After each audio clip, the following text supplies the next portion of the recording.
തെളിച്ചമേകാൻ പൊൻപുലർക്കാലം വെളിച്ചമാകും നുറുങ്ങുവെട്ടം പക്ഷിപരാഗം തെളിച്ചു കാട്ടും വരുന്നു ദൈവം മനസ്സിനുള്ളിൽ തിളക്കമേകിടാൻ തരുന്നു ധ്യാന പ്രകാശമാർക്കും വിളക്ക് വയ്ക്കുമ്പോൾ നുറുങ്ങുവെട്ടം ഇറങ്ങിടട്ടെ ഹൃദന്തമെല്ലാം യുഗപ്രകാശത്താൽ മറഞ്ഞിടട്ടെ മാനാന്ധകാരം യുഗപ്രസാദത്താൽ നുറുങ്ങുവെട്ടം.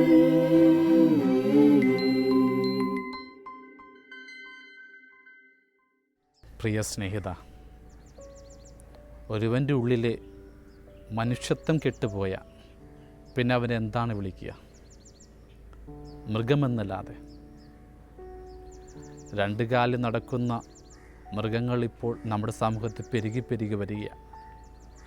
ഇന്നത്തെ പല വാർത്തകളും അറിയിക്കുന്നത് മൃഗത്തെക്കാളേറെ കഠിനഹൃദയരായ മനുഷ്യരുണ്ടെന്ന് ഓർക്കുകയാണ്. രണ്ടാം ലോക മഹായുദ്ധത്തിന് ശേഷം നാസി കോൺസെൻട്രേഷൻ ക്യാമ്പ് പരിശോധിക്കുകയായിരുന്നു. ആ പരിശോധനയ്ക്കിടയിൽ ഒരു അജ്ഞാതമായ കത്ത് കിട്ടി. ആരെഴുതിയെന്നറിഞ്ഞുകൂടാ. പക്ഷേ ഗുരുക്കന്മാർക്കുള്ളൊരു സന്ദേശം ആ കത്തിലുണ്ട്.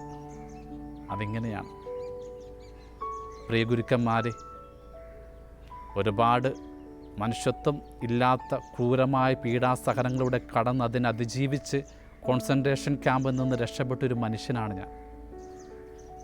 അവിടെ വെച്ചൊരു കാര്യങ്ങൾ എനിക്ക് ബോധ്യപ്പെട്ടു. ഗ്യാസ് ചേമ്പർ പണിതത് വിദഗ്ധരായ എൻജിനീയേഴ്സാണ്. കുട്ടികളെ വിഷം കൊടുത്തു കൊന്നത് കഴിവുള്ള ഡോക്ടേഴ്സാണ്. നവജാത ശിശുക്കളെ നശിപ്പിച്ചത് പരിശീലനം സിദ്ധിച്ച നേഴ്സുമാരാണ്.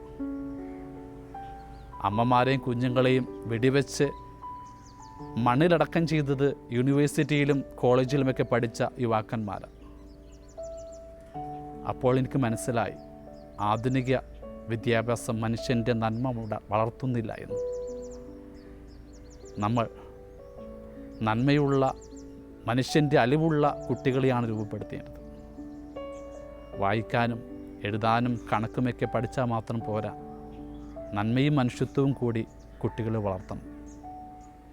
കത്തിൻ്റെ ആശയം ഇതാ. ഒരു പരമമായ സത്യം കൂടി അത് പറയുന്നില്ലേ?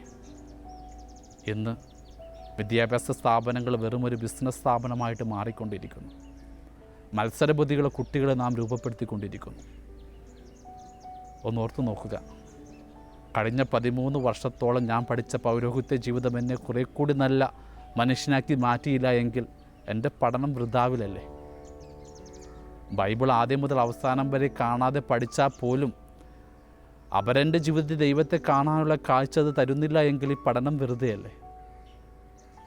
5-6 വർഷം പഠിച്ചൊരു ഡോക്ടറായിട്ട് രോഗിയിൽ ഒരു മനുഷ്യനെ കാണാൻ അയാൾക്ക് കഴിയുന്നില്ലെങ്കിൽ ആ പഠനവും വെറുതെയാണ്. ഒരുപാട് പരിശീലനം സിദ്ധിച്ചൊരു പോലീസുകാരൻ നീതിയെക്കുറിച്ചുള്ള ബോധവാനല്ല എങ്കിൽ അതും വെറുതെയാണ്. അറിവ് അനുഗ്രഹമായിട്ട് മാറുന്നത് അവരനിൽ ദൈവത്തെ കാണാനുള്ള കൃപ കിട്ടുമ്പോഴാണ്. ഞാൻ പ്രാർത്ഥിക്കുക, നമ്മുടെ അറിവുകൾ അവരൻ്റെ ഉള്ളിലെ മനുഷ്യത്വത്തെ കാണാനുള്ള തെളിച്ചമായിട്ട് മാറട്ടെ എന്ന്. നിങ്ങളെ ദൈവത്തിൻ്റെ ഈ അറിവ് കൊണ്ട് ബലപ്പെടുത്തട്ടെ എന്ന് പ്രാർത്ഥിക്കുന്നു.